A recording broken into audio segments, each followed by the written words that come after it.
নমস্কার সম্মানী দর্শকবৃন্দ, যুবসাথী প্রকল্পের টাকা আপনারা কৃষক বন্ধু পেলে পাবেন কি পাবেন না সে বিষয়ে কিন্তু আজকেই নবান্নে উচ্চ পর্যায়ের বৈঠক রয়েছে। ঠিক আছে, কিভাবে যাচাই করা হবে সে বিষয়ে উচ্চ পর্যায়ের বৈঠক রয়েছে। সেই বৈঠকেই ঠিক করা হবে যোগ্যতা মান, মানে কোন কোন প্রকল্পের টাকা পেলে দেওয়া হবে না, কিভাবে যারা আবেদন করছে তাদেরকে যাচাই করা হবে, কারা যোগ্য কারা অযোগ্য, এই বিষয়টা ঠিক করা হবে। ঠিক আছে, তো সেই বিষয়টা নিয়ে আমরা আলোচনা করব আজকের ভিডিওতে। এছাড়াও কিন্তু যুবসাথী প্রকল্পে কতজন টাকা পাবে সেই সংখ্যাটাও সামনে এসেছে, সে বিষয়েও কিন্তু একটা সার্ভে হয়েছে, সেই বিষয়টাও আলোচনা করব আমরা। তো অবশ্যই কিন্তু ভিডিওটি আপনাদের উপকার আসবে, শেষ পর্যন্ত দেখতে থাকুন। নোটিফিকেশনে কি বলা হয়েছে সেটাও আমরা আলোচনা করব। তো ভিডিওটি বেশি বেশি করে শেয়ার করে দিন, সকলেরই যাতে উপকারে আসে। আর এই ধরনের আপডেটগুলো পাওয়ার জন্য চ্যানেলটিকে সাবস্ক্রাইব করে রাখবেন। ফেসবুক থেকে যারা ভিডিওটি দেখছেন পেজটি ফলো করে রাখতে ভুলবেন না। দেখুন, এই সংক্রান্ত আপডেটে বলা হচ্ছে রাজ্য জুড়ে চলছে স্বনির্ভর বাংলা শিবির, জমা নেওয়া হচ্ছে যুবসাথী প্রকল্পের আবেদন।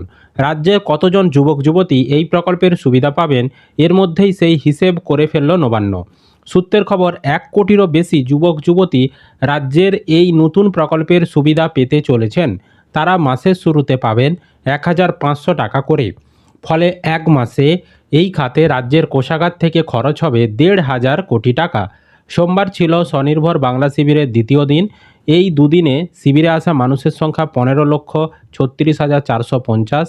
এর মধ্যে 13,44,812টি আবেদন জমা পড়েছে যুবসাথী প্রকল্পের জন্য। সর্বাধিক আবেদন জমা পড়েছে মুর্শিদাবাদে 1.5 লক্ষেরও বেশি। সর্বনিম্ন কালিম্পং জেলায় 4,000 এর মতন আবেদন জমা পড়েছে। এছাড়াও রবিবার রাত 12টা থেকে চালু হওয়ার পর অনলাইনে সোমবার সন্ধ্যা 6টা পর্যন্ত আবেদন জমা পড়েছে 1,18,222টি আবেদন রাত পর্যন্ত, যা পৌঁছে গিয়েছে 1.5 লক্ষে। শিবিরে এসে ক্ষেতমজুর ভাতা এবং লক্ষ্মীর ভাণ্ডারের মতো আবেদন করেছেন 2 লক্ষ মানুষ। 2 দিন মিলিয়ে মোট শিবির হয়েছে 1,604টি। যুবসাথী প্রকল্পের সুবিধা পাওয়ার অন্যতম শর্ত হলো মাধ্যমিক পাস হতে হবে। উপভোক্তাদের বয়স হতে হবে 21 থেকে 40 বছরের মধ্যে। সেক্ষেত্রে 20 বছর সময়কালে কতজন মাধ্যমিক বা সমতুল্য অন্যান্য পরীক্ষায় পাস করেছেন তা হিসেব নেওয়া হয়েছে। 2 দশকে মাধ্যমিক বা সমতুল্য পরীক্ষায় উত্তীর্ণদের সংখ্যাটা প্রায় 2,60 লক্ষ। তাদের মধ্যে অনেকে ইতিমধ্যে চাকরি পেয়েছেন। বহু মানুষ আছেন যারা অন্যান্য ভাতা পান। এসব মাপকাঠিতে জমা পড়া আবেদনগুলি যথাযথ যাচাই করে চূড়ান্ত উপভোক্তার তালিকা তৈরি হবে। রাজ্যের ঘোষণা অনুযায়ী কোনো স্কলারশিপ পেলেও যুবসাথী পাওয়ার ক্ষেত্রে সমস্যা নেই, তবে কোনো প্রকল্পের আওতাভুক্ত হলে এটি পাওয়ার কথা নয়। এসব বিষয় মাথায় রেখেই আনুমানিক উপভোক্তার সংখ্যা ঠিক করা হয়েছে। যাচাই প্রক্রিয়া সম্পূর্ণ করা নিয়ে আজ মঙ্গলবার বৈঠক ডাকা হয়েছে নবান্নে। এই দেখুন, যাচাই প্রক্রিয়া সম্পূর্ণ করা নিয়ে আজ মঙ্গলবার বৈঠক ডাকা হয়েছে নবান্নে। মানে কিভাবে যাচাই করা হবে, কৃষক বন্ধু পেলেও তারা এই যুবসাথীর টাকা পাবেন কিনা সেই সিদ্ধান্তটা আজই কিন্তু গ্রহণ করা হবে। কিভাবে আধিকারিকরা যাচাই করবে, প্রতিটা জেলাকে ডিএমদেরকে, মহকুমার যারা রয়েছেন, বিডিও যারা স্টাফ রয়েছেন, প্রত্যেকের জন্য নির্দেশ যাবে কিভাবে যাচাই করা যাবে বা কিভাবে যাচাই করা যাবে, কোন কোন প্রকল্পকে এর আওতায় রাখা হবে, এ বিষয়ে পরিষ্কার গাইডলাইন আসতে চলেছে। আজকের যে বৈঠকটা হবে সেই বৈঠকেই কিন্তু এই নিয়ে চূড়ান্ত সিদ্ধান্ত হবে। আমরা আপনাদেরকে বৈঠকে কী সিদ্ধান্ত হয়েছে সেটা কিন্তু পরবর্তী সময়ে পরবর্তী ভিডিওর মাধ্যমে জানিয়ে দেবো। তো আজকের যে বৈঠক এটার উপরে নির্ভর করছে কৃষকরা টাকা পাবে কি পাবে না। ভিডিওর বাকি অংশ আমরা একটি ছোট্ট সম্প্রচারের পর আলোচনা করছি, অবশ্যই ভিডিওটা শেষ পর্যন্ত দেখে যাবেন। সম্প্রচারের শেষে ভিডিওর বাকি অংশ নিয়ে আলোচনা করা রয়েছে। আপনারা কি বিভিন্ন রকম চাকরির পরীক্ষার প্রস্তুতি নিচ্ছেন? তাহলে আজকে আপনাদেরকে আমি আগরওয়াল এক্সাম কার্ডের তরফ থেকে ম্যাথামেটিক্স বা অন্যান্য বই সম্পর্কে আলোচনা করব। তো যারা এনডিএ, এনএ বা অন্যান্য প্রবেশিকা পরীক্ষার জন্য, কম্পিটিটিভ পরীক্ষার জন্য প্রস্তুতি নিচ্ছেন, গণিতকে ভয় পাচ্ছেন, তো আপনারা কিন্তু এই যে বইটি আমি দেখাচ্ছি এটা আপনারা কিন্তু একবার দেখতে পারেন পড়ে। তো এই বইটির প্রধান বৈশিষ্ট্য হলো অধ্যায়ভিত্তিক প্র্যাকটিস প্রশ্ন।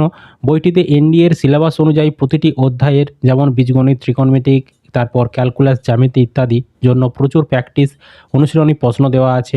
মক টেস্ট পেপার, আসল পরীক্ষার আদলে তৈরি বেশ কিছু পূর্ণাঙ্গ মক টেস্ট পেপারও আছে, যা আপনাকে পরীক্ষার সময় ব্যবস্থাপনা শিখতে সাহায্য করবে।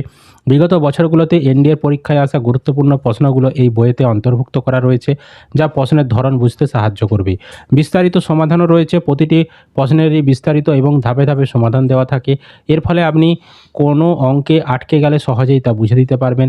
এছাড়াও শর্টকাট টেকনিক নিয়েও আলোচনা রয়েছে, কম সময়ে অঙ্ক করার জন্য কিছু কিছু ক্ষেত্রে শর্টকাট পদ্ধতিরও আলোচনা করা রয়েছে। আপনারা চাইলে সেগুলো কিনতে পারেন। অ্যামাজনে অনলাইন লিঙ্কও দেওয়া রয়েছে ডেসক্রিপশন বক্সে, সেখান থেকে আপনারা ক্লিক করে অ্যামাজন থেকে সেই বইগুলো পারচেস করে নিতে পারেন। তো অবশ্যই লিঙ্কে ক্লিক করে একবার চেক আউট করে নিতে পারেন। তো সম্প্রচার শেষে এবার আমরা ভিডিওর মূল প্রসঙ্গ নিয়ে আলোচনা করছি। আগামী 26শে ফেব্রুয়ারি পর্যন্ত স্বনির্ভর বাংলা শিবিরে জমা দেওয়া যাবে যুবসাথী প্রকল্পের আবেদনপত্র। উচ্চশিক্ষা, চাকরির পরীক্ষা বা অন্যান্য কাজের জন্য যারা এই সময়কালে রাজ্যের বাইরে থাকবেন, তাদের জন্য অনলাইনে যুবসাথীর আবেদনও গ্রহণ করা হয়েছে। ইতিমধ্যেই অনলাইন আবেদনের পদ্ধতি নিয়ে আমাদের চ্যানেলে ভিডিও রয়েছে, সেখানে মাধ্যমিকের অ্যাডমিট কার্ড, মার্কশিট, আধার, ভোটার কার্ড, জাতিগত শংসাপত্র, পাসপোর্ট সাইজ ছবি এবং একটি সই আপলোড করতে হচ্ছে আপনাদেরকে, তাহলে অনলাইন আবেদন করা যাচ্ছে। আবেদনকারীর ফোন নম্বরে আসা ওটিপি দিলেই সম্পূর্ণ হবে আবেদনপত্র জমা দেওয়ার প্রক্রিয়া। তো কিছুটা সার্ভারের সমস্যা এখন বর্তমানে হচ্ছে, তো আপনারা যদি অনলাইনে না আবেদন করতে পারেন, 1-2 দিন পরে বা রাতের দিকে ভোরের দিকে চেষ্টা করবেন, আপনাদের কিন্তু আবেদন করা হয়ে যাবে।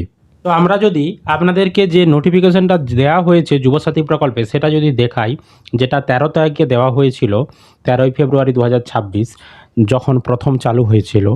তো সেখানে এর গাইডলাইন নিয়ে বিস্তারিত দেওয়া রয়েছে, কিন্তু মানে ওই যে কৃষক বন্ধুরা পাবে কি পাবে না সেটা কিন্তু পরিষ্কারভাবে বলেনি, বা কোন কোন প্রকল্পের টাকা পেলে পাবে কি পাবেনি সেটা কিন্তু পরিষ্কারভাবে বলেনি।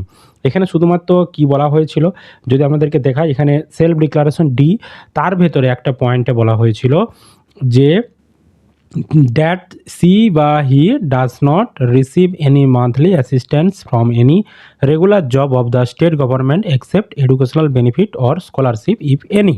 অর্থাৎ রাজ্য সরকারের কোনো মান্থলি অ্যাসিস্ট্যান্ট, মানে মাসে মাসে যে টাকাগুলো দেওয়া হয় প্রকল্পের, সেই টাকা যদি আপনি না পেয়ে থাকেন, বা কোনো সরকারি কর্মচারী যদি না হয়ে থাকেন, সরকারি কোনো সাহায্য যদি না পেয়ে থাকেন, তো এডুকেশন যে বেনিফিট, যেমন আমাদের ঐক্যশ্রী, মেধাশ্রী, তারপর কন্যাশ্রী, তারপর স্বামী বিবেকানন্দ স্কলারশিপ, এই ধরনের প্রকল্পের টাকা পেলে কোনো সমস্যা নেই।